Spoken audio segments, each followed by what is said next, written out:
Good morning, everyone, and thank you for joining us today. Thanks to everyone who has joined our conference and the panel discussion for today.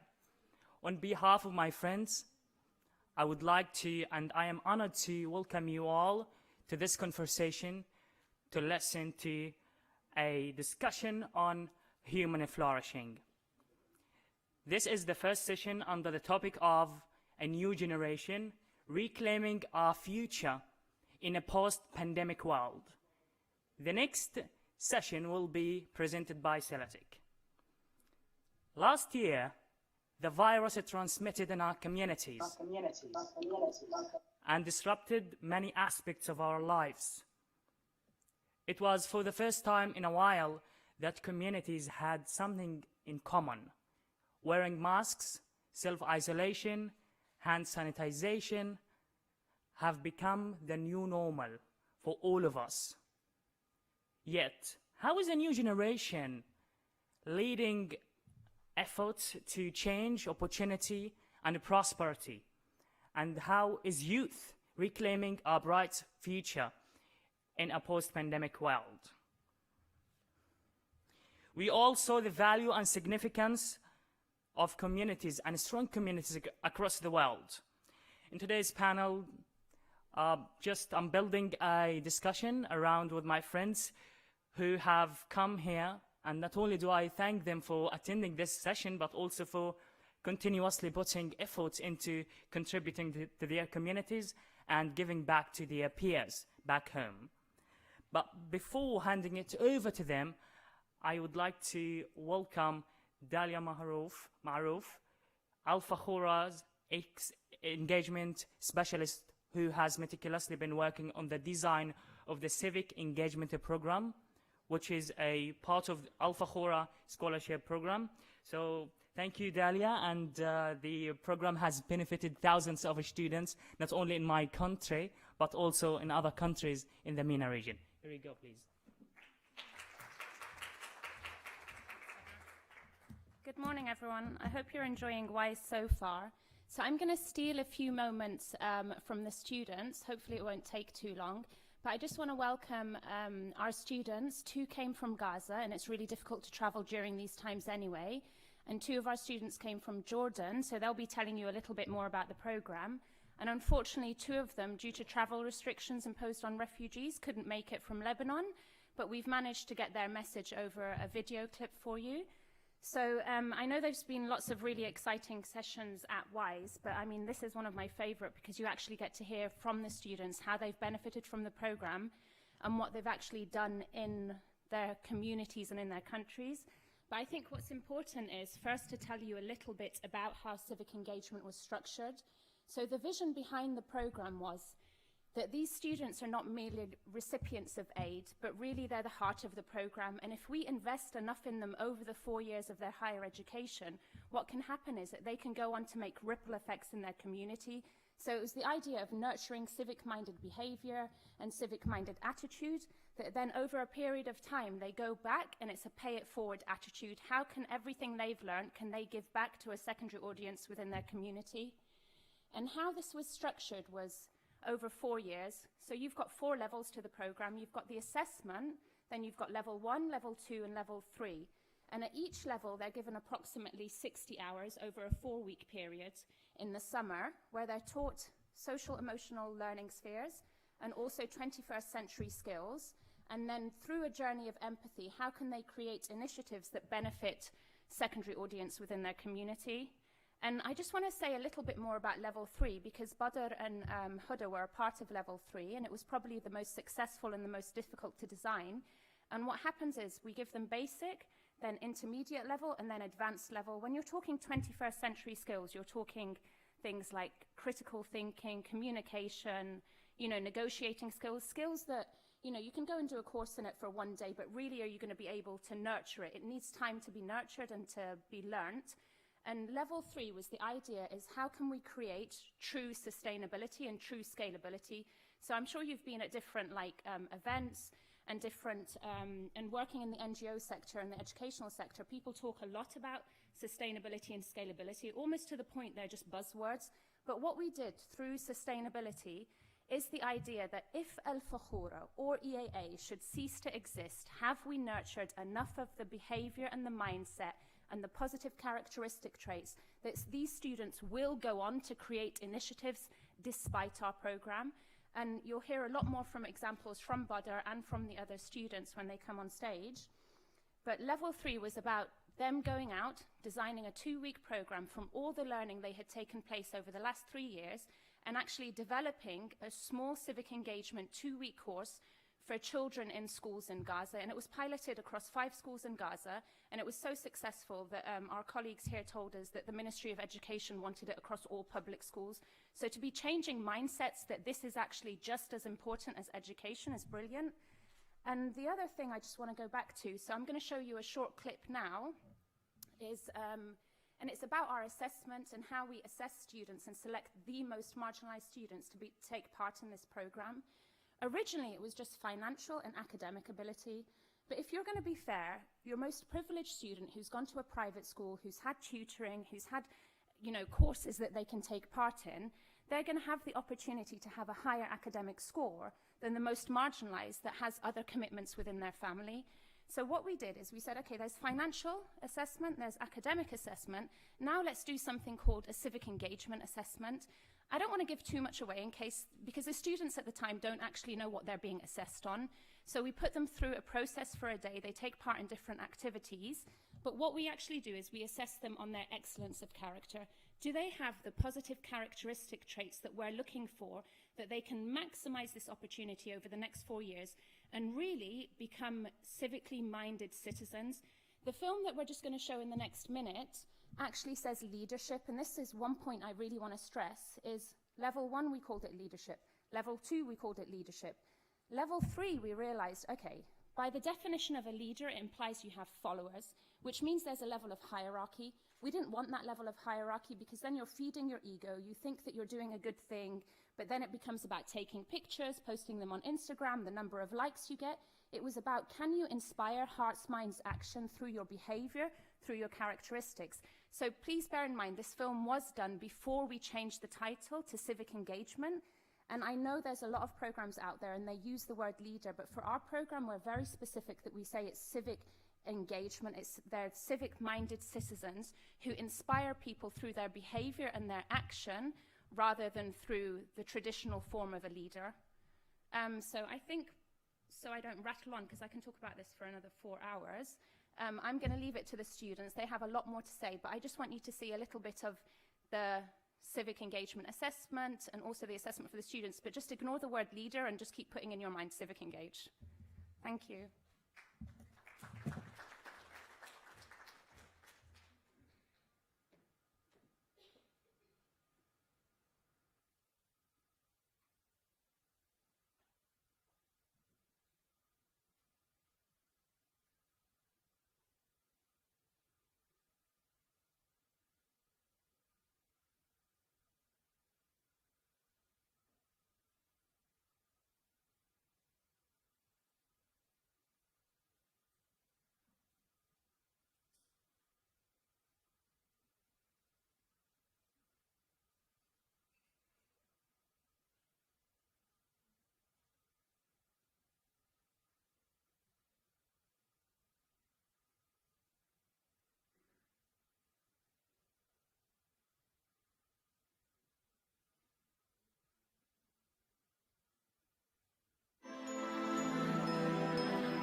البكالوريوس في الجامعات المحلية في غزة. يعلن برنامج الفخورة للمنح الدراسية والتمكين ببرنامج الأمم المتحدة الإنمائي UNDP عن فتح باب التسجيل لمنح البكالوريوس في الجامعات المحلية.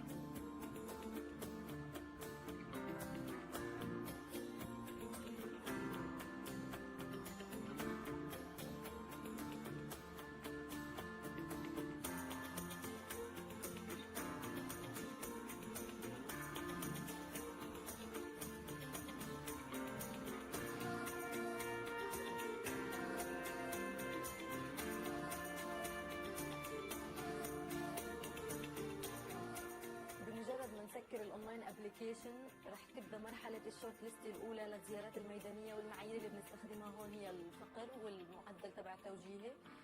بعد هيك تبلش الزيارات الميدانيه، بننزل على البيوت لحتى نتحقق من المعلومات اللي كتبوها الطلاب في الطلبات تبعتهم.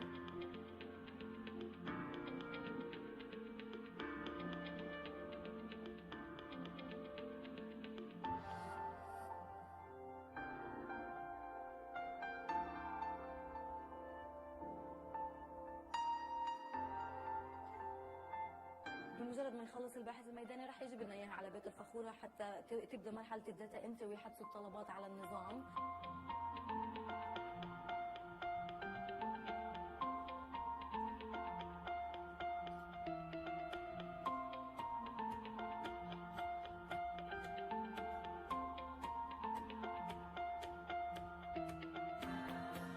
اليوم كنا موجودين في تدريب المدربين الخاص بأعضاء لجنة التحكيم اللي هيكونوا مسؤولين عن جزء من اختيار الطلبة لمنحة الفخورة للمنح الدراسية والتمكين.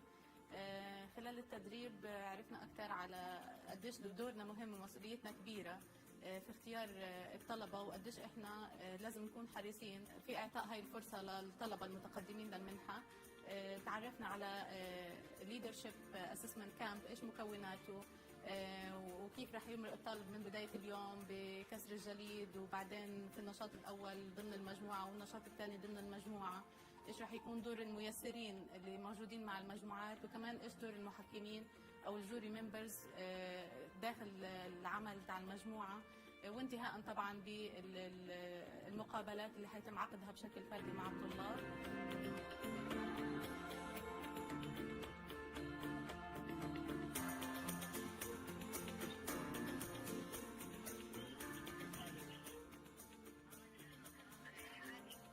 أنا محمود من الفخورة. كيف حالك؟ كيف بنتك؟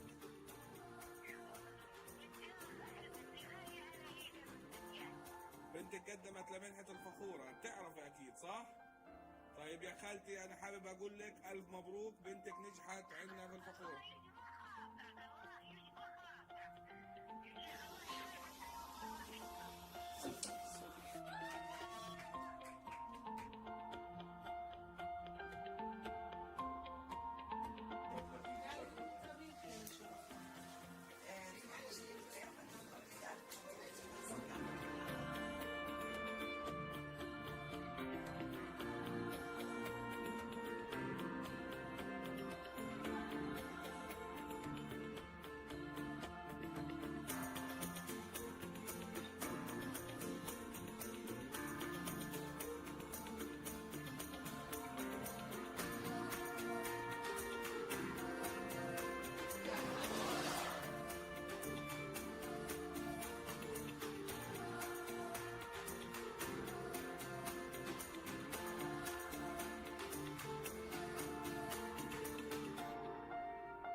Thank you very much. Now I'm very excited to welcome my fellow friends who have been part of the selection process and who have thankfully been awarded the scholarship and completed the Civic engagement program.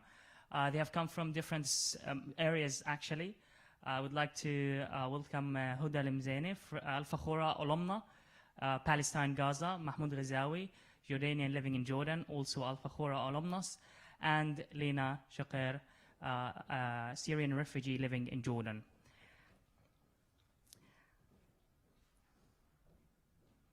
Hello, how are you? All right. Thank you so much.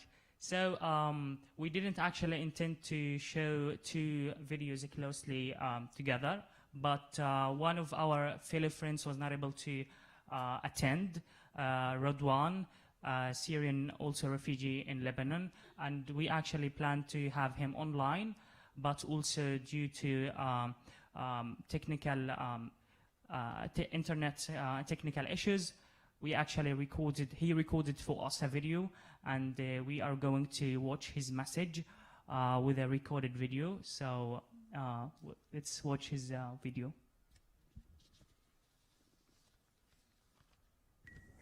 The story started with the beginning of the war. That war what destroyed our souls before destroyed our houses. I lost my mother in 2013, and I lost my brother in 2014. And all this destroyed me, not from outside, it destroyed me from inside. I cannot find a shelter. I was lost literally. I cannot find a family anymore. I cannot find a place to go. I just pick up my things, what I can pick up, and I moved to Lebanon. Since 2014, I worked as a normal worker in the hard port. It was a hard time and hard days. We worked for a long time, and we worked for under very bad circumstances. I worked there 2 years and maybe more, but suddenly I found an opportunity. I was browsing the Facebook and I saw the opportunity. Fakhoora presents scholarships for the Syrian who cannot go to the college and universities.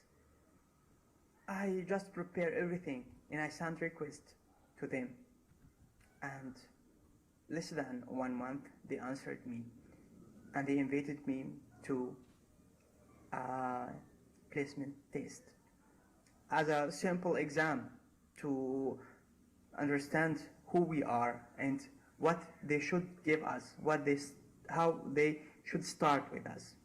So I thought it's the beginning of a great thing. It's the first time I feel that somebody care about me and somebody try to listening to me. What he want from me? Nothing. He just want me to be a good. He just want me to be a better person, to build myself and to give me the cure. What the life and the war did with me, and now they try to healing my soul. So I started the university in 2016. It was my first year. I was very happy. It was a big opportunity to me. And after 4 years of a lot of hard work, a lot of big work, I graduated, and I got the honor with a very good GPA rate. And that time, it was really a big time to me because the pandemic started in the world. So as a graphic designer, I started to search about new opportunities, and I found my first job and my first internship with an Italian company, and I just took the advantage of we are at home, and I started to build my portfolio and my CV with an Italian company. And this is my story, and I think it's something very big and very big honor to get this opportunity, and thank you very much. Thank you. We'll start with you, Huda. Thank you so much for being here today. Huda, we saw the video of the students and their families when they were told that they got the scholarship. Can you please tell us how you felt when you got the scholarship 4 years ago? I felt very proud of myself for being selected among thousands of students who were competing just to have this opportunity. It was really I can't say that it's just a scholarship, because Fakhoora is a full program. This program is fully arranged with extracurricular activities and programs that shape like civic-minded personals, that the impact or the outcomes of this program are individuals who can lead, rearrange, fix, and put together the fundamentals of a promising future for youth. I can say that Fakhoora is a program who taught me to fish, not giving me the fish. I will explain that by talking about the civic engagement program that Dalia have just talked about. This program, through this program, we went through 3 levels. Each level has one of these 7 survival skills. And when I first know what are these 7 survival skills, I asked myself, why didn't I go through them before, since they are very important for this century. The first level focused on entrepreneurship and initiative, and the second level focused on effective communication. And when I reach the 3rd level, I can feel myself ready to give back to my community, and I can feel the changes inside me and the changes in my personality as well. In this level, we were exposed to many discussions and debates about many things. The idea of discussing a book or a film and see the difference in the points of views of my colleagues made me feel that I have to rearrange and rethink of many things in my life.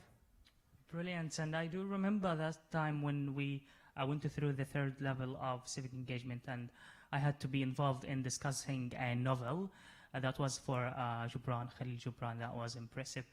Thank you. And moving to Lena, from a community activist to a filmmaker. And it interests me as well as thousands of people in filmmaking, because I do believe personally in the power of films.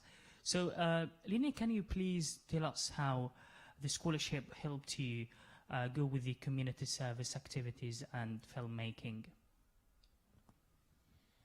Hello everyone. It's my pleasure to be there in front of you, but I feel more comfortable if I talk in Arabic, so I'll continue with it. مرحبا، يسعد صباحكم. أنا لينا. رحلة لجوئي من سوريا للأردن مثل أي لاجئ، اللحظة اللي ببلش فيها يحزم أمتعته، يحاول يحط أكبر قدر ممكن من الذكريات، الأحلام والرؤية نحو المستقبل. حزمنا أمتعتنا واتجهنا مع نهاية 2012 نحو الأردن.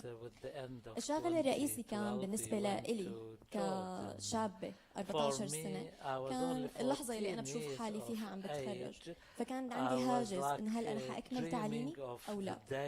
والحمد لله قدرت اني اتخطى الثانويه العامه بتفوق، ومن بعدها بلشت رحله ثانيه من الانتظار والبحث عن المنح الدراسيه. كون الانضمام لاي جامعات خاصه على نفقتنا الشخصيه هو شيء مكلف جدا ولا طاقه لنا نقدر نتحمله، فانت مضطر انك تبحث عن منح دراسيه وتستنى الفرص اللي ممكن توافق اهوائك وشغفك والشيء اللي انت حابب انك تكمل فيه. مع الاسف الفترة أخذت وقت أطول من المعتاد، كون عدد اللاجئين كان بازدياد. فبلشت اشتغل على نفسي، حاول اشوف وين في ورشات تدريبيه خصيصا بمجال الاعلام وصناعه الافلام يلي انا كنت مهتمه فيه، وراح احاول انخرط بهذا الامر. بالاضافه انه من بدايه وصولي انخرطت بالعمل التطوعي بالعديد من المؤسسات غير الربحيه ومؤسسات المجتمع المدني، سواء بيشتغلوا مع المجتمع المحلي او اللاجئين. فهذا الشيء خلاني اكسب خبره بقسم الميديا والإعلام لحد ما أجتني الفرصة، وهي كانت خلينا نحكي مثل طوق النجاة أو الضوء بآخر النفق مثل ما نحن بنقول عنه. وانضميت لمنحة الفاخورة سبار، كانت بصناعة الأفلام، وفعليا هون بلشت نقطة التحول بحياتي. من شخص هاوي هو الشيء الوحيد يلي كان يعرفه، كلياتنا بينا على كاميرات يمكن الكودك اللي أغلب أهلنا عندهم إياهم ياخذوا لنا فيهم صور تذكارية، وبعدين انتقلنا صرنا نشتغل على الابليكيشنز على الموبايل وشوية برامج على اللابتوب. يعني هاي الخبرة البسيطة اللي احنا بناخذها. فكانت نقلة نوعية جدا من شخص هاوي لشخص صار يدرس بطريقة بروفيشنال تحت مظلة داعمة وحاضنة عم تعطيك المعلومات من مصادرها.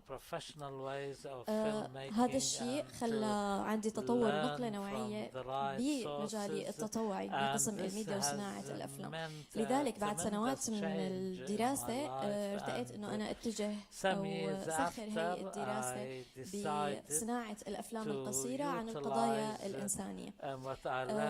خلال هاي السنوات شهدت العديد من المواقف، سمعت كثير من القصص سواء من الأهالي، من العائلات، من الأطفال، كلياتها علقت بذهني. صحيح كنت أرويها للناس يلي أنا كنت شوفهم، حاول إني وصل جزء من معاناتهم، بس حسيت لازم توصل لشريحة أكبر. هذا الشيء نتج عنه فيلم فرجة اللي هو كان مشروع تخرجي في إحدى هي باكورة الإنتاج اللي أنا بفتخر فيها جدا. بعد سنوات من الدراسة والتخرج بالإضافة لتضافر الجهود مع أحد المؤسسات اللي هي تعنى بدعم وتمكين المرأة، هذه حياتي volunteering group. كانت كمان قدرت اني انا اخذ العديد من المشاهد واشتغل على هذا الفيلم اللي ان شاء الله يكون وصل صوت او صنع فرق ولو بحياة امرأة واحدة. شكرا كثير لكم. That's impressive that you also focus on humanitarian aspects through filmmaking. Mahmoud, you're also a filmmaker. Yeah. So would you like please to highlight how filmmaking actually, how you use your voice in filmmaking to shed a spotlight on youth and society? أول شيء صباح الخير جميعا. بسعدني إني ألتقي فيكم. برضو مثل زميلتي لينا راح أتكلم باللغة العربية لأنه راح أكون مرتاح أكثر فيها. من أنا صغير كنت كثير متعلق بصناعة الأفلام، بالأخص الأفلام الوثائقية. كنت لما أتابع الفيلم الوثائقي ما كان عندي أي مشكلة إني أحضر 5 ساعات 6 ساعات، واللي كان يشدني أكثر بمتابعة الأفلام التعليق الصوتي. فأحد الحلقات كنت عم بحضر على ناشونال جيوغرافيك في برنامج كوارث جوية، المعلق الصوتي شو كان بيحكي؟ طائرته كان المعلق بيحكي من مطار هيثرو طائرة بوينغ 777 سوف تحلق، لكن لم يدرك كابتن الطائرة بأن هنالك كارثة جوية قد تدركه. هون بلشت أحب صناعة الأفلام، شفت حالي بقدر أساعد، يعني بقدر إني أتعلم التعليق الصوتي، قلت ليش ما أجرب. اشتغلت على حالي كتير، وصلت مرحلة الثانوية وأنهيتها. رحت أسجل بالجامعة اللي بتقدم صناعة الأفلام. للأسف لأنها كانت مكلفة جدا ما قدرت أكمل شغفي. درست تخصص آخر اللي هو دبلوم في برمجة، واشتغلت في هذا المجال إلى أنه جيت بسنة 2016 قدرت أحصل على منحة دراسية من الفاخورة لأدرس صناعة الأفلام اللي كان هو شغفي من أنا صغير. درست صناعة الأفلام وقدرت إني أساعد شباب كثير في نقل المعرفة اللي أنا كنت عم بتلقى من خلال التدريبات والبرامج اللي كانوا عم يشاركونا معها الفاخورة والجامعة، وأعطي وأقدم مجموعة من التدريبات وورشات العمل في صناعة الأفلام. ما وقفت لهون، حبيت أسخر كمان المعرفة اللي أنا تلقيتها في خدمة القضايا المجتمعية، واللي هي قضايا اللي تتعلق بحقوق الأشخاص ذوي الإعاقة. حبيت أسلط الضوء عليها لأني كنت أشوف كثير من الشباب والناس اللي عندهم هذه المشكلة، كيف بيعانوا في حياتهم اليومية من التنقل، استخدام المواصلات، الذهاب للعمل، الذهاب للمدرسة. فحبيت إني أسخر أو حبيت إنه تكون المعرفة الموجودة عندي تخدم هاي الفئة. فقمت بإنتاج في مشروع تخرجي فيلم قصير وعبارة عن إعلان خدمة مجتمعية بيحكي عن حقوق الأشخاص من ذوي الإعاقة الحركية، حتى أسلط الضوء على أهم المشاكل اللي هم بيعانوها، وأحكي للمجتمع كيف إحنا بنقدر نساعدهم، قديش مهم جدا إحنا نكون سبورت لهم في هذه المرحلة. رح نشوف مع بعض حاليا الفيديو اللي قمت بإنتاجه بعد انتهائي من مرحلة الدراسة.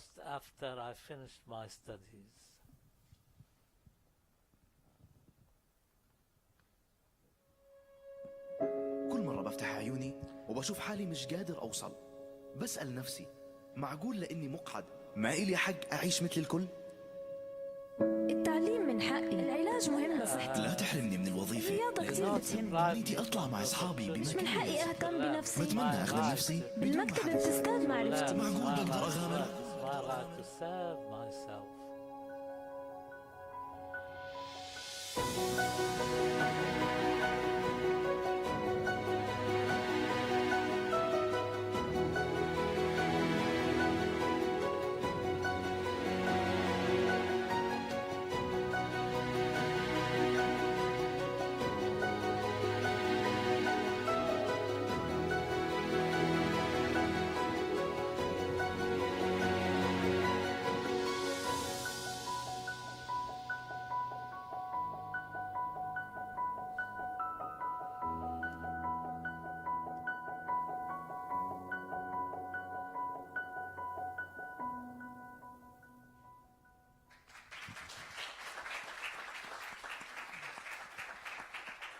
And actually, Mahmoud, you forgot to mention that this film has won the 3rd place in Al Doha Youth Innovation Photography Award. So congratulations in 2019.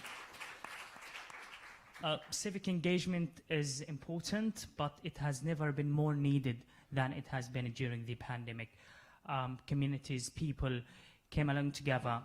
They started to check up on each other. Huda, would you like to elaborate more on what the challenges you have faced during the pandemic? Oh, yes. COVID-19 forced us to be quarantined at homes. But for the ones who live in Gaza, it's a predefined condition to handle. But this time, it was intense. And since we are experts in coping with such struggles and situations, I will witness several of initiatives for my colleagues and friends in coping with such situations. I can mention the initiative of our colleague Abdullah Abu Namous, who first defined the problem, which was the learning loss. So he tried to fill this gap with launching a YouTube channel to help his colleagues with nursing videos. So you know that we in Gaza, the electricity are between on and off, and the internet connection is not that much. So many students may miss some of the life lessons. So Abdullah tried to help them with giving online recorded videos, so they will follow their curriculum. Another initiative is me and my initiative. Me and my brother tried to make something helpful and useful for our community, which was to taking the the delivery service to another another level, which to cope with this pandemic, we tried to deliver households and goods to people to their door. So we called it Lababko, which means to you door. So we tried to contact with the community, providing them all what they need with a clean and safe manner. This initiative was well received in our community, and we successfully were able to help our community in that time. Well, that's impressive, and thank you so much for these examples. Mahmoud, also as a filmmaker, what challenges did you face living in Jordan? هلا احنا كصانعين افلام او انا شخصيا كنت بواجه تحديين. الاول في مجال العمل انه كصانع افلام احنا بتطلب منا التواجد في الميدان بشكل كبير عشان نقوم بتصوير الأفلام اللي بنشتغل عليها. فكان الحل إني أستبدل خدمات التصوير أو الجزئية اللي تتعلق بالتصوير إني أوصل الرسائل اللي راح يتم تصميمها بالفيلم من خلال الأنيميشن أو من خلال الموشن جرافيك. فكان هاي أول مشكلة قدرت إني يعني أتعداها. أما التحدي الثاني اللي كنت بواجهه اللي هو التدريبات اللي كنت بشاركها مع الشباب واليافعين في مجال صناعة الأفلام. صناعة الأفلام لها 3 أقسام عشان يكون في عندنا فيلم: البري برودكشن والبرودكشن والبوست برودكشن. البرودكشن نفسه هو مرحلة التصوير والتواجد الميداني، فكان هي من أصعب المراحل إنه يتم تنفيذها. فقمنا التركيز على البري برودكشن والبوست برودكشن من خلال ورشات العمل الإلكترونية من خلال منصات التواصل الاجتماعي. قمنا بعقد ورشات عمل في المونتاج أو الهندسة الصوتية، وهذا كان الحل للتحدي الثاني اللي كنا احنا بنواجهه. Lena, also from a refugee perspective living in Amman, what were some of the challenges that you actually faced? هلا بمجال التعليم يعني استحضرني هون موقف صار معنا بأحد الزيارات الميدانية للعوائل. إحدى السيدات كنا بزيارة وعم نسألها إنه أنتم شو محتاجين، شو الاحتياجات اللي أنتم عندكم إياها. فحكت لي 3 جمل ضلوا بذهني لحد الآن وعلى أساسهم إحنا اشتغلنا. إذا أعطيتيني طرد غذائي رح ضل أدعي لك من هون لأسبوع. لو سديتي لي أجاري البيت رح ضل أتذكرك من هون لشهر. بس لو علمتي لي ولادي خصيصا البنات رح ضل أدعي لك طول العمر، رح تبقي بذهني. فإذا بدي أتطرق لموضوع التحديات اللي بتواجه اللاجئين سواء داخل المخيمات أو خارجها بمجال التعليم، خصيصا مع جائحة الكوفيد، المشكلة الأساسية كانت إنه ما في تهيئة للبنية التحتية. كلياتنا تعرضنا لإجراءات الإغلاقات يلي صارت لمدة كتير قصيرة وجيزة، فما كان في عنا أي تجهيزات سابقة. خصيصا بموضوع خلينا نقول الشيء الأساسي اللي هو الإنترنت، توفيره من قبل الأفراد جدا مكلف. فبالتالي انت عم تنتقل من التعليم الوجاهي للتعليم عن بعد، والشيء الاساسي الارضيه الاساسيه اللي بدك تبني عليها غير موجوده. حاولنا مع العديد من المؤسسات الغير ربحيه، مؤسسات المجتمع المدني، انه احنا نسد هي الثغره عن طريق توفير بطاقات انترنت مسبقه الدفع باخذوها جاهزه، هي بتكون هدفها تعليمي بحت، يعني بيفتح المواقع التعليميه حتى نحن نكون متاكدين من هذا الأمر. الأمر الثاني إنه جاهزية الأفراد للتعامل مع هي التطبيقات اللي كتيرة سواء على الموبايل أو على اللابتوب. ما في هي الجاهزية، أنت فجأة لقيت نفسك مضطر تتعامل مع تطبيقات معينة، تسلم واجبات، تحضر. هي البروسيسنج كلياتها كانت صعبة بالنسبة لهم سواء كأهالي وسواء كطلاب. فحاولنا إنه نسد كمان هي الثغرة التعليمية عن طريق سيشن كنا نعقدها ونشرح فيها كيفية التعامل مع هي الأمور، وجابت نتيجة يعني الحمد لله جدا فعالة. النقطة الثالثة والمهمة اللي أنا بلاقيها عملت أثر، العديد من الطلاب بهدول السنتين أو حسرا بفترة الإغلاقات المنح الدراسية توقفت بالكامل. يعني الطالب يلي ما أخذ منحة دراسية هو رح يقضي كل هذا الوقت بالبيت ما عنده أي شيء يسوي. فكمان مشكورين قمنا بالتعاون مع العديد من المدربين لعقد دورات تدريبية عن طريق الإنترنت فور فري. كانت تعنا بالتنمية الذاتية، التفكير الإبداعي والتفكير النقدي، حتى نحن ولو هو مثلا بده يطلع خلينا نقول بعدين يحصل منحة أو شيء، نكون اشتغلنا أكثر على بناء الذات عندهم. يعني أظن أنه هدول الأشياء جابوا نتائج إيجابية بظل هذه المرحلة. Thank you so much for these observations. Actually, unfortunately, another fellow friends of ours was not able to make it due to travel restrictions, Yahya, but he sent also us a recorded message. I would like to see his message. مرحبا، بالبداية حابب أعرف عن نفسي. أنا اسمي يحيى جمعة، منتج ومخرج سينمائي وتلفزيوني، أيضا مؤسس لفريق تطوعي داخل الأردن. حابب أشارك معكم أهم الإنجازات والأعمال يلي شاركت فيها من بداية دراستي حتى هذه اللحظة. من أهم الأنشطة يلي قمت فيها خلال دراستي هو مشروع التخرج الجامعي. مشروع التخرج هو عبارة عن فيلم درامي قصير بعنوان My Destiny أو قدري. هذا الفيلم بيسلط الضوء على أسباب ومساوئ الهجرة الغير شرعية وأضرارها على المجتمع بشكل عام.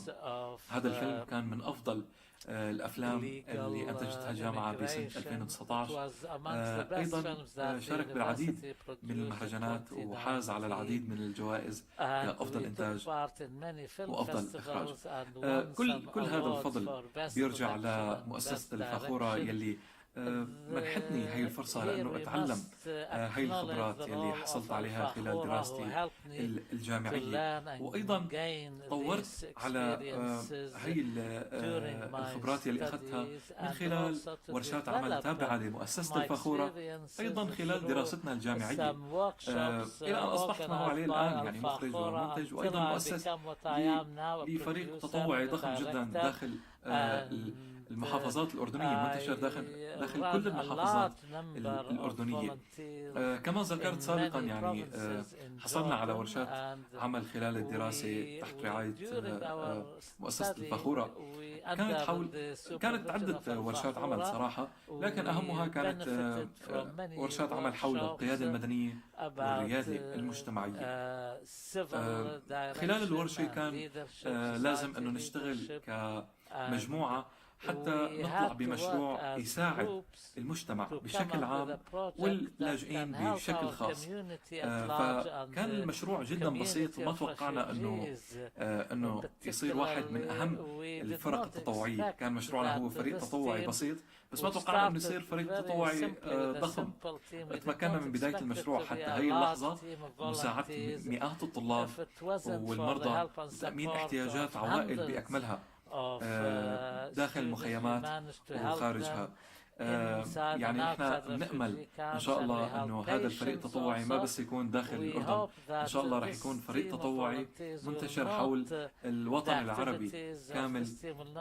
وإن شاء الله هدفنا هو مساعدة المجتمع أولا بالدرجة الأولى، وبالدرجة الثانية مساعدة اللاجئين والمتضررين بسبب الحرب. وشكرا. Though my friends didn't make it here, but we're still very proud of them. Thank you so much for the conversation you have built around the civic engagement program, your inspirational stories, and how you coped with the challenges during the pandemic. Now I would like to move to the audience, but we have very limited time, so I'm going to take 2 to 3 questions at max. Any questions? All right, got one question here. Second question, please. Assalamu alaikum. I can put my question in English or in Arabic. Your question is directed to Huda? Yeah. Okay. سؤالكم موجه لهدى. Thank you very much. نعم، شكرا جزيلا لمداخلتكم. أنا أم ل5 أطفال وأنا من العراق، وحاولت جاهدة لمؤازرتهم لاجتياز الوضع الذي تعرفونه. وهنا ابني الذي أنهى الهندسة من EAA، وأنا مهتمة بالتالي أحد زملائكم قام بصناعة فيلم عن التمريض، وابنتي الصغرى تدرس التمريض.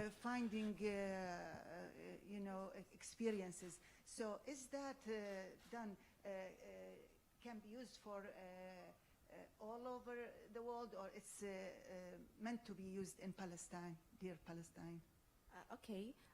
Maybe the curriculum is like shared like globally. So like I can like share the link of the channel with you, so your daughter can get benefited from the topics that our colleague Abdullah has like offered in his channel. Thank you. Thank you. Thank you so much. Please, over there.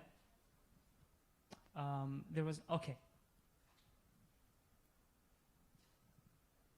If your question is directed to any of the panelists, please mention the name, and here we go.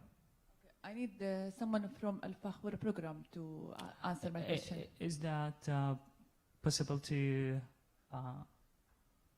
okay, we can discuss that after the panel discussion. You can just meet any of Al Fakhoora staff members and ask you a question if it is related to one of them.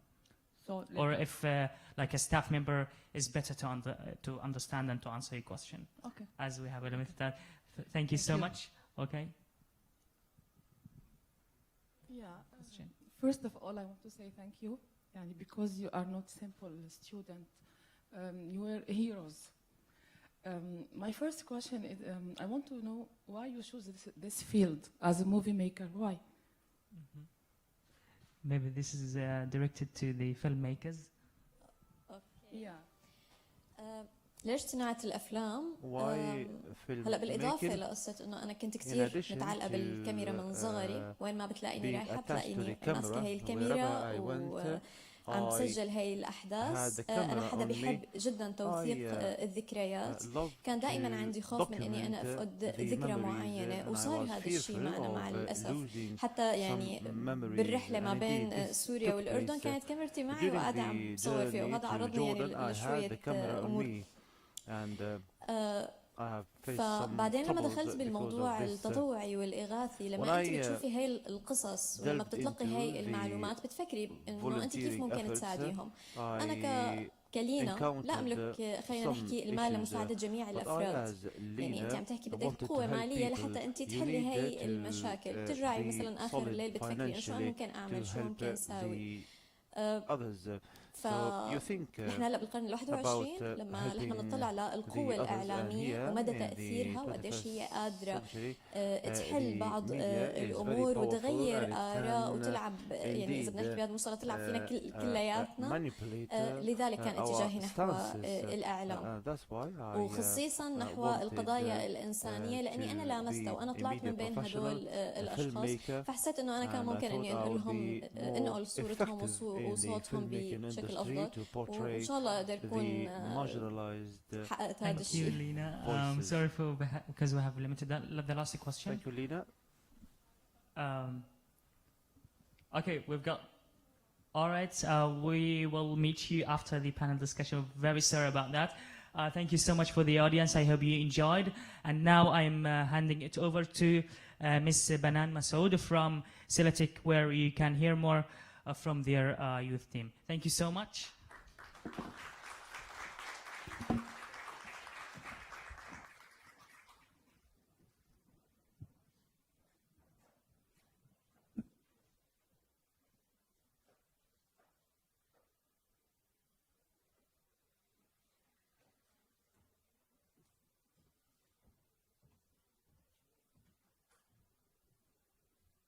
Good morning. First of all, I want to start by saying that I am extremely humbled by the stories that I heard from Al Fakhoora beneficiaries. You guys are superheroes. So thank you.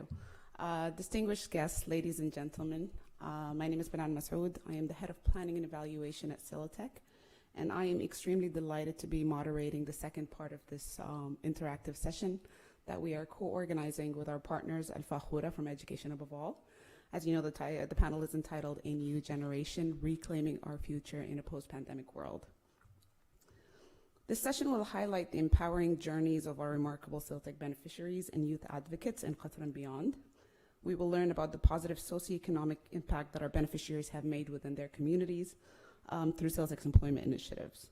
In addition, you will hear from our inspiring youth advocates who will shed light on their transformational work, raising awareness of the importance of youth empowerment within marginalized communities globally, and their inspirational work with Silatech and UN entities to achieve the Sustainable Development Goals, namely SDG 1, eradicating poverty, SDG 5,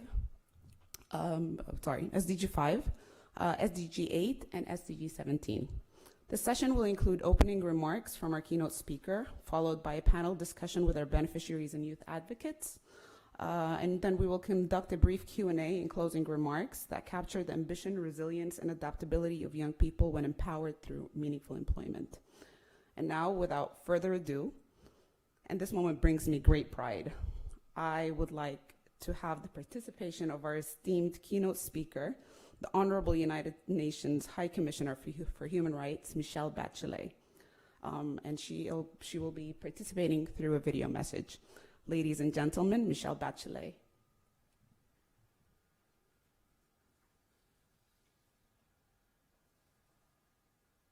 I am pleased to address this summit. The COVID-19 pandemic has caused the largest ever global disruption of education. If not urgently and effectively addressed, this disruption could have incalculable and long-lasting effects. And the reason is that not only is education a fundamental human right in itself, it is also crucial for the full and meaningful exercise of all other human rights, like the rights to vote and to participate in public and economic affairs and decision-making, the right to express oneself freely, to plan a family and to benefit from scientific progress, the right to decent work. The pandemic has rendered the transition from education to employment even more difficult for young people. Moreover, it has contributed to further deepening inequality in this area, especially given the digital divide. In the Middle East and North Africa region, for example, approximately 37 million young learners did not have access to remote learning, which means 40% of children. As in other parts of the world, the majority of those who were already in vulnerable situations. Last year, my office, the ILO, and other partners conducted a global survey which found that the impacts of the pandemic on young people, particularly among young women, younger youth, and youth in lower income countries have been systematic, deep, and disproportionate. Highlighted in the survey is also the severe impact on the right to education. Globally, 1 in 8 students were left without any access to educational training, with youth in lower income countries most affected. And from those studying, nearly 2 in every 3 reported having learned less since the pandemic began. As a result, over half believe their education may be delayed. The COVID-19 crisis also led to a decrease in youth employment by 8.7% in 2020.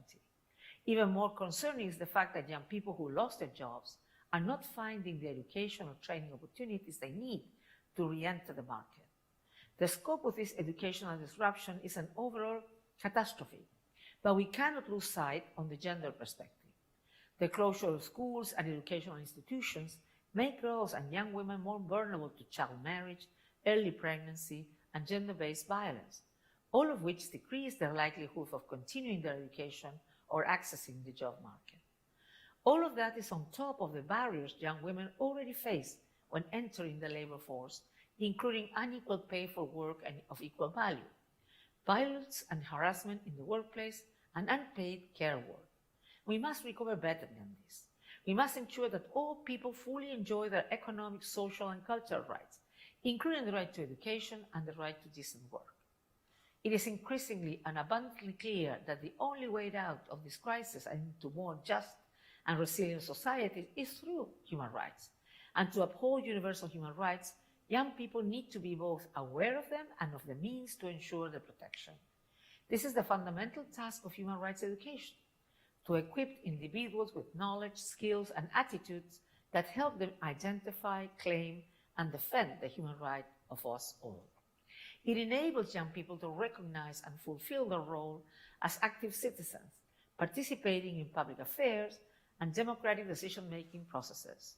For all these reasons, human rights education must be an integral part of the right to education. I am pleased that my office, in partnership with Education Above All and Silatech, is developing a toolkit on the human rights of young people, including the right to education, with a focus on those in situations of vulnerability. We trust the toolkit will empower them to stand up for their human rights. From the multiple facets of the COVID-19 crisis to climate change, Young people must have a voice in shaping solutions to today's complex problems. Education is the key to a common, better future, one with dignity and rights for all. Indeed, investing in high-quality education, including human rights education, is the most cost-effective way to drive economic and social development, to improve skills and opportunities for young people, to unlock progress towards the Sustainable Development Goals, to leave no one behind.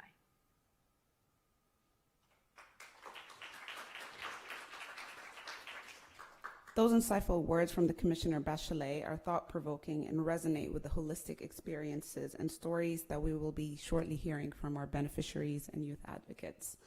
Ladies and gentlemen, it is my privilege to welcome a few of our beneficiaries and youth advocates who will now be joining me on stage, and we will be hearing their stories and their journeys of transformation.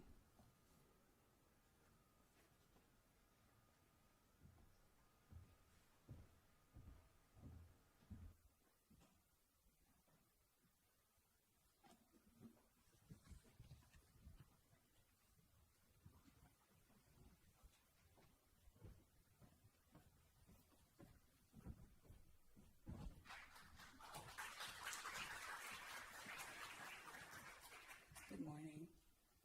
Thank you guys for being here. We really appreciate your time. So we'll start our discussion with Suha Zahir. Suha is actually the very first beneficiary from the Silatech Youth Employment Initiative in Qatar, so we are very, very proud of her. Suha, can you tell us how you felt on the first day of your new career? How did it start? And when you first applied through Silatech's Tamil platform, did you imagine that it would lead you to the job that you currently have? Thank you. It's a pleasure to be here. First of all, I talk about how I started. So I'm a CNQ graduate with IT hardware diploma. And from there, we get, alumni get employment offers from different companies. So Silatech Tamil was one of them. It's a job portal with various opportunities, which I took interest in is for the job secretary in a new school. And I was so sure I could learn a lot of skills and knowledge from that position.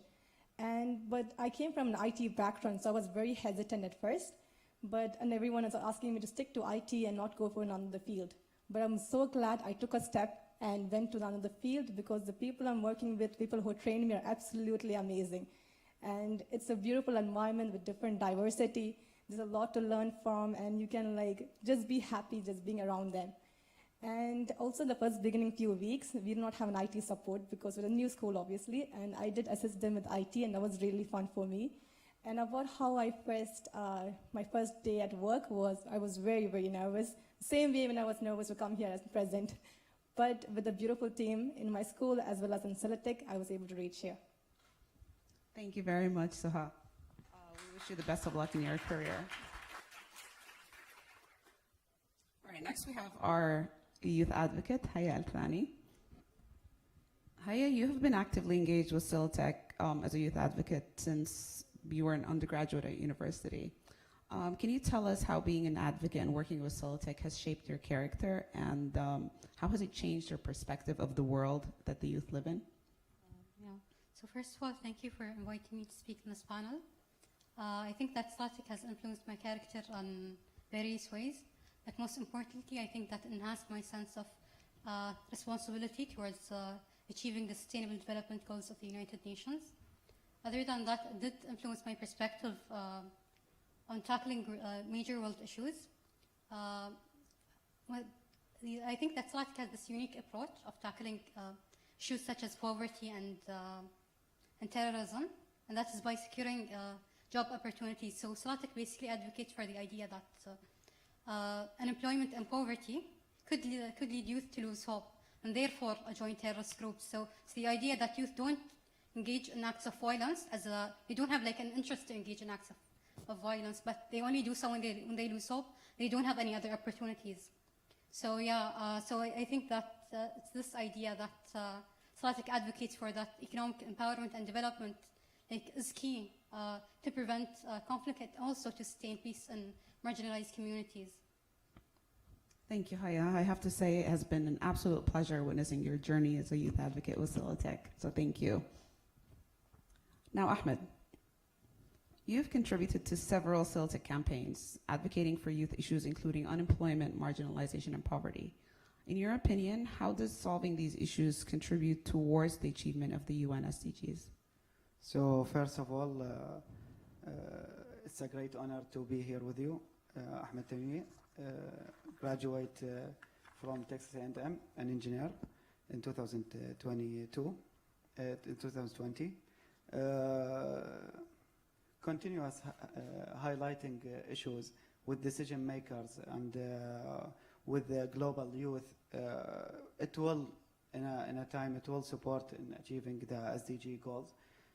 So first of all, in 2018, we started to do a campaign with Silatech where 30 young youth competing to raise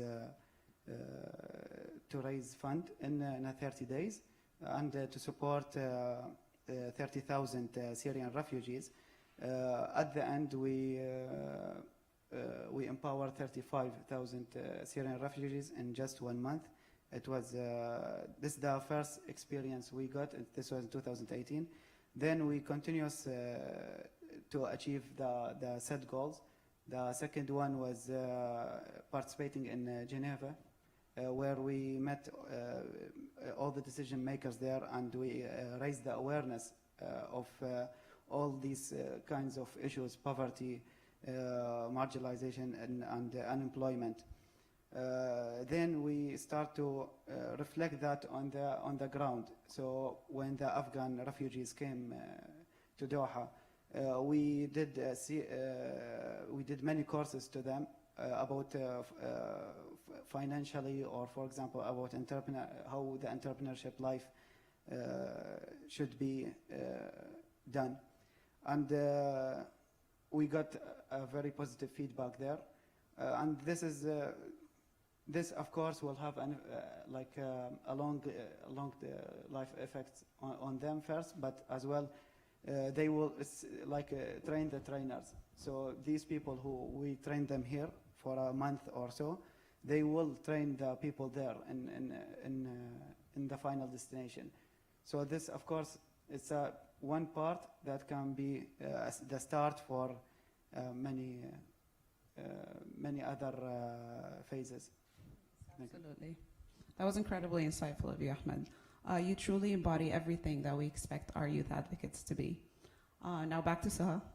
You're an excellent example of a resilient and hardworking young woman who embodies the objectives of Silatech Youth Empowerment Initiatives. Can you please share your experience on the importance of resiliency and youth economic empowerment globally?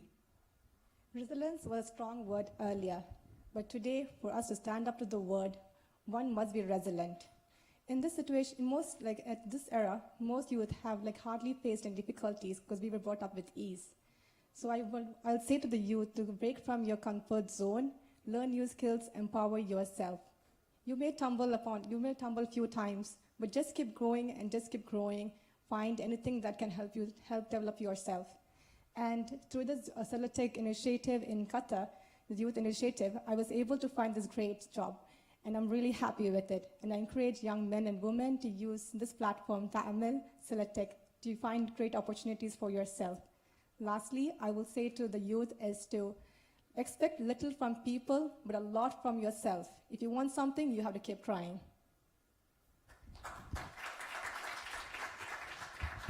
Thank you, Suha. Haya, now we know how incredibly passionate you are about the SDGs and their achievement. In your opinion, what can youth advocates like yourself do to get the Sustainable Development Goals back on track post-COVID-19? And how can achieving the SDGs help create a prosperous world for all, and particularly for young people? Okay, so first of all, I think that achieving the SDGs is not only important to overcome the pandemic, but it's also important to achieve a more just and inclusive world. First of all, I encourage youth to take the SDGs as a roadmap to contribute to the issues that they care about. And I do want to emphasize on the fact that it's always important to remember that achieving the SDGs is not only the responsibility of institutions or states, but also the individuals. And I do think that there are various ways that we can contribute to the SDGs on a personal level. For instance, I would give an example that a person, for example, is passionate about goal number 8, which is decent work and economic growth. They could basically like search for the organization in the country that they live in and like get involved with them, volunteer or so on. Like for example, in Qatar we have Silatech. However, in the case that the person did not find an organization where the goal that they want to contribute is there, I do highly encourage them to like take the initiative and create a project, no matter how small, to serve that the goal that they want to like contribute on. Thank you. Ahmed, if given the chance, young people have the potential to be innovative entrepreneurs. Now we know that you are an inspiring entrepreneur yourself. Can you tell me what youth can do to generate employment opportunities for themselves and others through entrepreneurship? And what do you think is essential for youth to develop their income-generating businesses? This is a great question. Youth needs to start thinking and impress instead of express. They need, we know that business is full of challenges, but it's like being in a test without equations. So of course the results will be failure. So youth needs to, for the people who wants to be entrepreneurs, they need to prepare their equations. They need to know how to deal and how to establish their businesses. Not, for example, doing a temporary business, then when the youth find any job, he will quit the business, then want to return back to the business. This is like a huge mistake.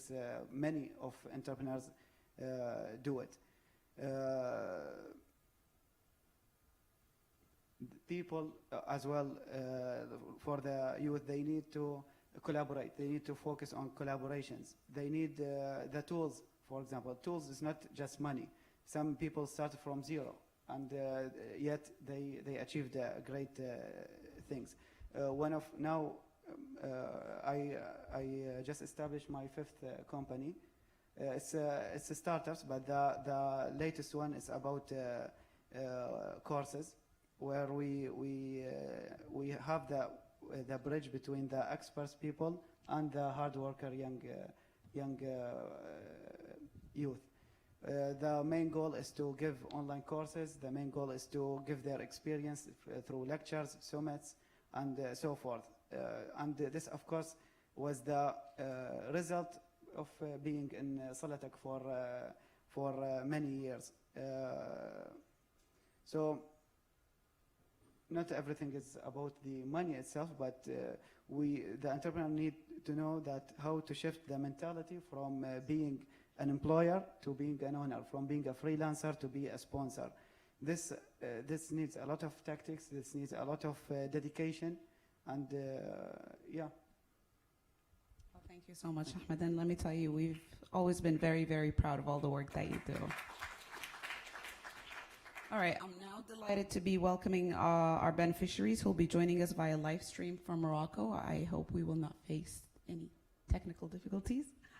So Huda and Kareem are beneficiaries of the joint project between Civic and Education for Employment, where the project aims to build the capacity of young people and then place them into meaningful employment opportunities.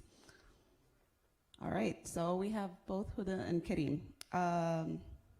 Huda has earned 2 diplomas in art and interior design. Can you please tell us about your career goals and how Civic and Education for Employment supported your transition to the job market? I think we will not be seeing an image of Huda.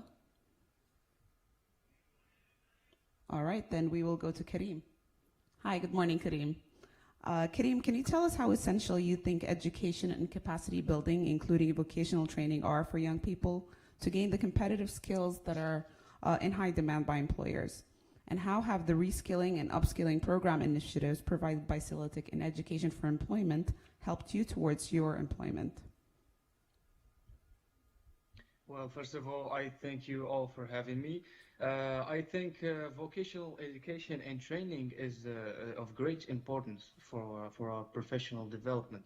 It prepares us it prepares young men and women for the labor market, and it is very crucial for developing one's skills.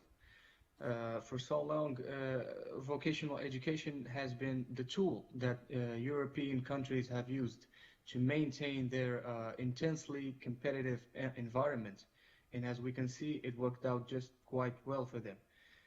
My period in EAA Silatech was more like a period of transition from a young student with absolutely no idea about what to do with my diplomas and certificates, or which sector of employment I was going to follow. To transition between that person and the same old person, but with a clear view of my study project and with a lot of communication and work skills that will be a lot helpful for me finding the right job. Thank you, Kareem. I'm not sure if we'll be joined by Huda, but I will ask you my second question also to Kareem.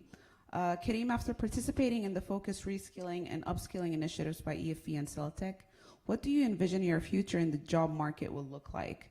And what advice do you want to give to your fellow young men and women around the world who are beginning their job-seeking journey?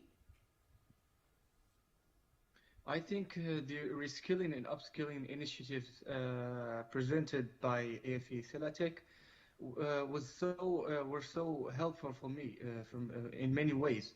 And I truly think that thanks to the skills I and my former friends have learned from this upskilling initiatives, they made it a lot easier for me to find my self-trust and passing a lot of multiple job interviews, for example, using these skills.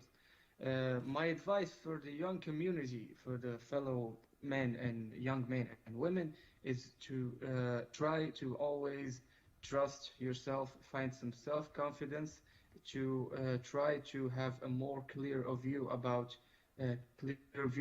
your objectives, about your the most important thing is to have a study project. So yeah, having a study project and mastering a lot of communication skills and attending a lot of upskilling and reskilling initiatives, it will make it easier for them to have a brighter future. All right, thank you, Kareem, for your remarks. Thank you very much. It is unfortunate that we haven't been able to connect with Huda, but I want to thank our beneficiaries and advocates for sharing their stories and their journeys.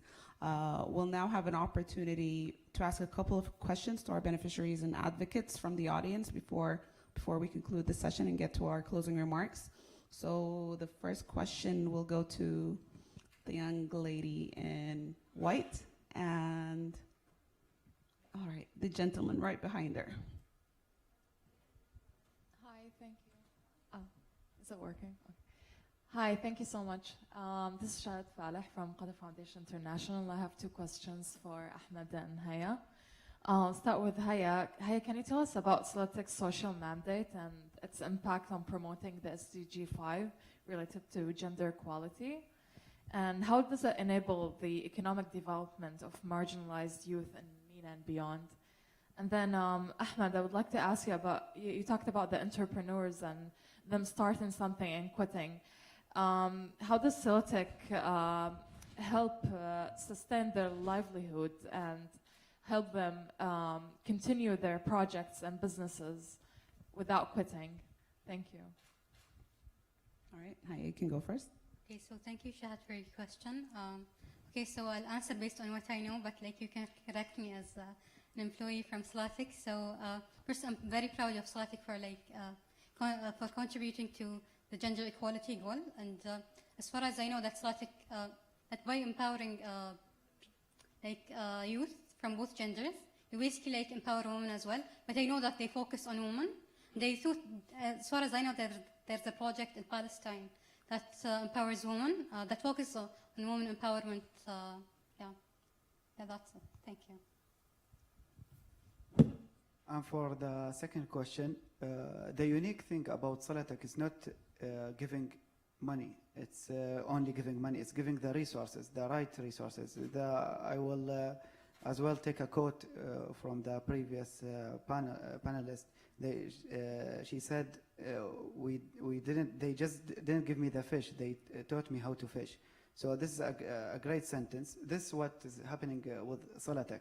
So they give them the first push they need. They give them the right tools, the right tactics, the right equations to proceed. They give them the knowledge, and this is the main thing. I will reflect that on my personal journey. I tried to educate myself before being an entrepreneur.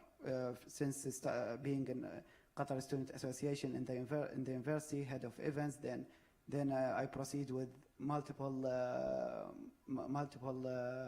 entities. I joined them. The latest thing was being the third in the leaderboard of One Young World in Germany, and then I tried to implement what I learned in the real life. For example, in a sports sector. Now I'm the operation manager for an Al Arab Cup for Al Janoub Stadium. This didn't come from nothing, but it came from nothing in terms of resources. I tried to search for the right resources. I tried to not just sit and wait for the organization to give me the fish. No, I educated myself through using the online channels. Then day by day, I start to get calls from many entities. And this is what youth needs to follow. Not just wait Silatech or education above all or. No, they are there, the doors are open, but you need to knock the door to start the journey. Then you need to use these tools. One of the Afghan people said, you are living in Qatar, so you are very lucky that and because of Qatar you are now having all of this. I told him the business in the war zone is better business than the other places, because you do not have competitors. You can work and you can implement whatever you want there, and you can be the ambassador of Afghan in the final destination. You can just you need to think beyond the borders. You need to think beyond your comfort zone. And this is what youth needs. So it's about changing the mentality on how to proceed, not about and how to make the temporary resources or the temporary tools to make it permanent tool. Thank you. Thank you, Ahmed. I think we have time for a couple more questions. So from the gentleman in the back, and you missed right there. Thank you very much for the enlightening and thought-provoking discussion. Mine is a bit quite challenging question, basically in relation to context of displacement and crisis. What we know from research is that in different refugee contexts, in Syria, Syrian refugees in Lebanon, the Kenyan refugee camps, both in Kakuma and Dadaab, that even when young people are given a good quality education and they even access higher education, that's tertiary education basically, they are often faced with the challenge of translating the acquired knowledge and skills into economic values, that is, or any other form of value that they have all the reasons to be interested in. So I wanted to ask a question on what advice would you give to young people in such marginalized contexts, those that are not accessible to the opportunities of seeking for a job or being able to use the education in a way that's meaningful. So, yeah, thank you. All right, who would like to take that question? Go ahead. Well, I just answered before that a place where there is war zones or there is marginalization is the right place to start. But you need to find to generate the opportunities, not not just waiting for the opportunities. When I'm talking like this, I'm not far from the reality. I have many Syrians people, many Syrians friends, and as well Yemenis friends, and they came from the war zones, and now they are very successful entrepreneurs. But this needs. The first advice I will give them is not to generate the money. No, the first thing is to generate the tools, enhance your skills, enhance your knowledge by involving in in the right organizations that are giving these tools. For example, I will not proceed a lot about it, but it's about Ta'mal. Ta'mal in Silatech, it's an online platform that provides the right knowledge. There courses, online courses, as well online certificates. The thing you mentioned about Syrian is the lack of being involved with the outside, like beyond their borders. For example, many people, they are very hard workers, excellent entrepreneurs, but they do not have CV, and they didn't follow the right path. For example, in taking IELTS and taking ACT and taking so forth, and they are knocking the doors to being in one of the universities. It's a lack, but how to fill it is by the person himself. It depends on the individual himself. He need to look, he need to see, he need to observe, and he need to act. He need to collaborate a lot. In business, there's no competitors. There's many collaborations. So he need to collaborate. Yesterday, I was until 5 a.m. In Qatar, but not enjoying. No, but I met one of the Saudi's entrepreneurs who came to Doha only in one day. So he just came in the morning and he left at night, and he got like an agreement with certain amount of money. But this is what show not talking about the money, but it talks about the dedication and the mentality of leaving his country in just one day to just finish that agreement. And he didn't think only in Saudi, not thinking only in Saudi Arabia. No, he crossed the borders. He came to Qatar to take that agreement instead of just having it online. So it's about the Syrians. Now they are in good position because they are like now observing everything around them, and they have the chance to travel. So they need to use that to reflect it in their community. Thank you. Thank you. And I just also want to add to that it's organizations like us that do think of the solutions to reach those segments that do not have the access. So it's using the digital solutions and the technological solutions that are available to us in this day and age to be able to give them access, whether it is to education, capacity building services, training, and even employment through those digital solutions. So we continue to do that. Thank you. All right, we will take one more question. Hi, this is Husna Ahmed. Manan, thank you so much for moderating such a wonderful panel. I was just absolutely delighted to see this wonderful lady talk about her son with so much pride. And one question to all of you is that I've seen the passion in all of you. Where is that passion coming from? I mean, have you been driven in terms of your families? Is it your families that have driven you? And also, that hunger to succeed. How do you feel that hunger to succeed that you've had inside you and push forward, how will you model that for your future generations? And one question, if I may, for Haya, you mentioned terrorism, and I think, in terms of disenfranchised communities, that is so true, that, trying to keep them hopeful and keep them engaged is so vital, because, idle minds are the devil's workshop, isn't it? So in terms of the modeling of programs around peace building, are you involved in that with Silatech, and is there some programs that you can advise us and tell us about? Thank you so much. Hi, thank you for your question. As far as I know, that Silatech's work basically works in that area in order to prevent conflict. However, I'm not personally involved in those programs. As we youth advocates usually work on the work of advocacy more than the work of the programs and the specifics. So I'm not sure if Benon can advise you in that area.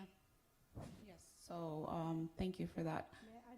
Yes, please go ahead. It should be on. Okay.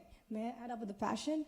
Because in my school, I was looked down a lot, and there was also I'm usually in my comfort zone. I don't like being in the stage. I'm for sure, I would have never imagined I would be on a stage and I would never say yes to it. But I realized while people just say comments about you, it's not about the people, it's about yourself. You just don't want to like listen to them and just be, oh yeah, I can't do it. But it's just about yourself. You know, you just want to just keep growing, keep going, like don't listen to them and just do what you can. You just keep improving yourself, like whatever level you can. It does not matter. As I said, I took the job of secretary, but I also had assistant in IT. I don't have to do it, but I did it because I could do it. And as I said, I don't like being on the stage. I don't like, even in my school, I always used to work behind the stage. But now I stepped out of my comfort zone to be on the stage. Because I'm just trying to see wherever I can develop myself, I'm taking it. I'm taking the opportunity now. Ahmed, would you like to add anything to that? Well, as she said, she's very passionate about what she's doing, and she implemented what we just discussed about. So, yeah. All right, great. Okay, Dr. Husna, I will continue the conversation with you on our programming after this session. We do have just a couple more minutes, so I think we can take one more question that I believe was back there. Yes, we can take that final question. Thank you. Hello, everyone. My name is Ali. I'm the school principal at where Suha, in fact, works. So I'm going to embarrass her right now and say I'm really proud of you for all that you've brought along to the school community. Your team is right here behind me, so we want to say a big thank you to you. We're not only just proud of you, but also we're very proud of the stories that you have shared as part of Silatech. So my question here is to all of you. I'm very big about female empowerment in our communities. I work with a lot of organizations globally, empowering young children, women and their families. What would be your key message or your message of inspiration to inspire those who are working with Silatech as part of the youth? What would be your key message for them, your words of wisdom or piece of advice? As I said, like in my previous note, that expect little from people. It's all about yourself. You just have to see whatever you can do, you do it. If you want something, you get it. Don't wait for any other people, their opinion. Because if you debate about them, the opportunity will just go away. So get it if you have a chance. Don't even wait for anything.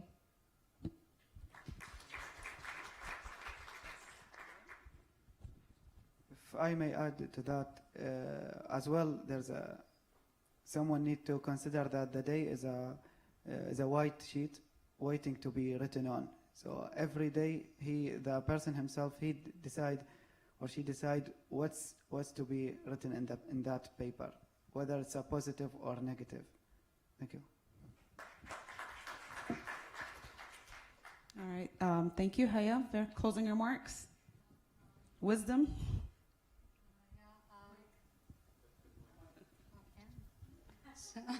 So I'm not sure if I have any words of wisdom, but I guess that one thing that I would advise young people to do is to act on the SDGs, and regarding women empowerment, I would just like add on the point that for males and females that achieving it is not only empower women.